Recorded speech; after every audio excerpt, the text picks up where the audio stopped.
জুবিন গাৰ্গৰ মৃত শৰীৰটো যেতিয়াই চাইছে উৎস নীলা, তেওঁৰ ভৰিৰ আঙুলি বুঢ়া আঙুলি পিটিকি দিওঁতে নীলা হোৱা বা বিভিন্ন ভৰিৰ তলুৱা পিটিকি দিওঁতে নীলা ৰং এটা দেখা পাইছে। সেইকাৰণে চৰকাৰক আহ্বান কৰিছোঁ যে আপোনালোকে চিতাভস্ম সংগ্ৰহ কৰিছে, তাত নিশ্চিতভাৱে তেওঁৰ হাড় অস্থি পাব, দুই এটুকুৰা অস্থি যাতে সংগ্ৰহ কৰি ৰাখে আৰু ফৰেনচিক লেবৰেটৰীলৈ যাতে পঠায়। সাধাৰণতে নীলা যেতিয়া হয় তেতিয়া তাত কোনোবাই পয়জন দিয়াৰ পূৰ্ণ সম্ভাৱনা থাকে, মানে বিষ পান কৰা, পৰিকল্পিতভাৱে বিষ দিয়া শৰীৰ নীলা হয়। মোতকৈ বেছি জানিব যিসকল বিশেষজ্ঞ আছে, কিন্তু মই ভাবোঁ সাধাৰণতে এনেকৈ নীলা হোৱা শৰীৰ লিড, LEAD লিড বুলি যিটো কয়, সেই লিড নামৰ বিষাক্ত ৰাসায়নিক পদাৰ্থবিধৰ উপস্থিতিৰ কথা গম পোৱা যায়। সেইকাৰণে এইটো বস্তু ফৰেনচিক লেবৰেটৰীলৈ পঠাব লাগে, সংগ্ৰহ কৰিব লাগে হাড় কেইটুকুৰামান, আৰু স্পেক্ট্ৰস্কপি যদি কৰে ধৰা পৰিব। কাৰণ লিডৰ কোনটো পৰ্যায়ৰ ৰেডিয়েশ্যনৰ গোটেই কথাটো হাড়ত যেতিয়া স্পেক্ট্ৰস্কপি কৰিব এই কথাটো ধৰা পৰাৰ পূৰ্ণ সম্ভাৱনা আছে। কাৰণ আপোনালোকে জানে যে 1821 চনত যেতিয়া নেপোলিয়ান ঢুকাইছিলে,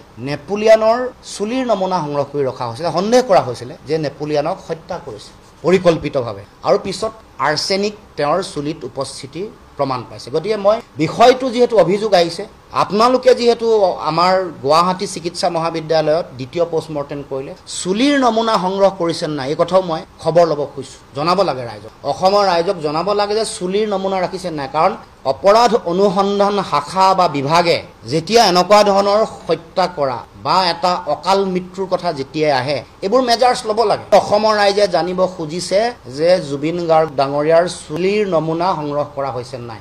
অস্থি এতিয়াও আছে, অস্থি পঠাব পাৰিব, আৰু প্ৰয়োজনীয় কিছুমান নমুনা ল'ব লাগে। লৈছে নাই? কাৰণ এবছৰ দুবছৰ নহয়, 5 বছৰ 7 বছৰ বা 3 বছৰৰ কথা পিছত এইবোৰ কথা ধৰা পৰে, যেন নেপোলিয়ানৰ কথাটো ধৰা পৰিছিলে। অসমৰ ৰাইজে ন্যায় বিচাৰিছে। আগন্তুক দিনসমূহত অসমৰ ৰাইজে জনগণে ন্যায় পাবই লাগিব। জুবিন গাৰ্গ নামৰ যিটো সত্তাৰ কেতিয়াও মৃত্যু হ'ব নোৱাৰে। মৃত্যু জিনাৰ গান গাই জুবিন দা অপৰাজেয় আৰু তেওঁ অমৰত্ব প্ৰাপ্তি হৈছে।